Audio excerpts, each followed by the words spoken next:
तो Israeli defence force की तरफ से अब ईरान के पावर प्लांट को निशाना बनाया जा रहा है, जिसमें बुशर न्यूक्लियर पावर प्लांट सबसे प्रमुख है। लेकिन इस हमले से अब मानवीय संकट पैदा हो सकता है, क्योंकि हमले में अगर न्यूक्लियर रेडिएशन लीक होता है तो ये पूरी दुनिया के लिए खतरे की घंटी है।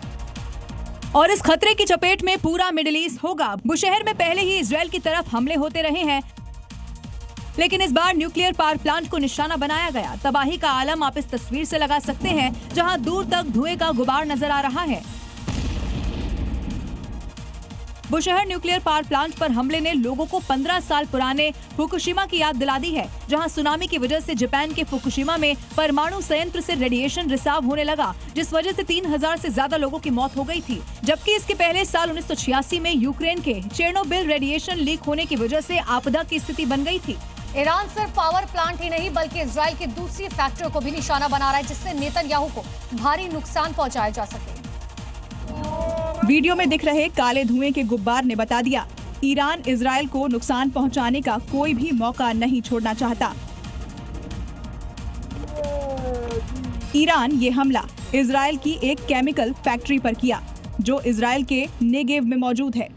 यहाँ ईरान रॉकेट के ताबड़तोड़ हमलों से भारी तबाही मची है। मिसाइल गिरते ही तेज धमाका हुआ और फैक्ट्री में आग लग गई। बाब अल मंडेब स्ट्रेट पर ईरान की ओर से धमकी दी गई है। कहा गया है कि अगर हमले होते रहे तो इस रूट को भी बंद कर देंगे। हॉर्मुज के बाद ईरान ने बड़ी धमकी दी और रेड सी के पास जो बाब अल मंडेब है, जो कि गल्फ ऑफ अडेन और लाल सागर के बीच में है, उस पर अब धमकी आई है। पहले हॉर्मुज स्ट्रेट और उसके बाद अब बाब अल मंडेब स्ट्रेट को लेकर ईरान की धमकी। और अब आगे आपको दिखाते हैं भारत के अलग अलग राज्यों की 5 बड़ी खबरें।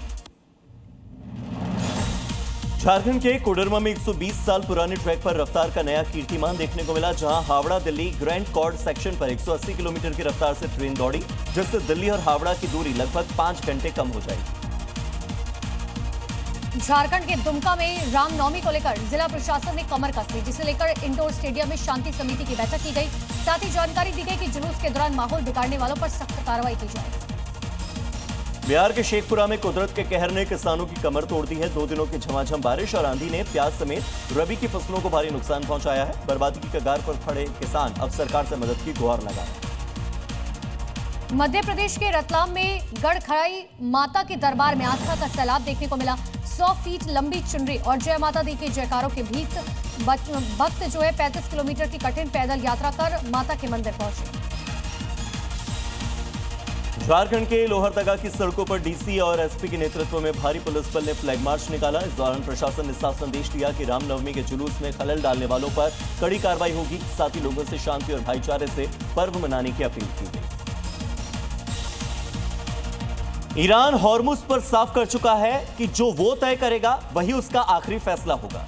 देखिए, हॉर्मुज पर ईरान की दो टूक सामने आई है और ये इस बात का संकेत है कि हॉर्मुज अब हॉर्मुज नहीं रहा, जो आज से तकरीबन 27 दिन पहले था।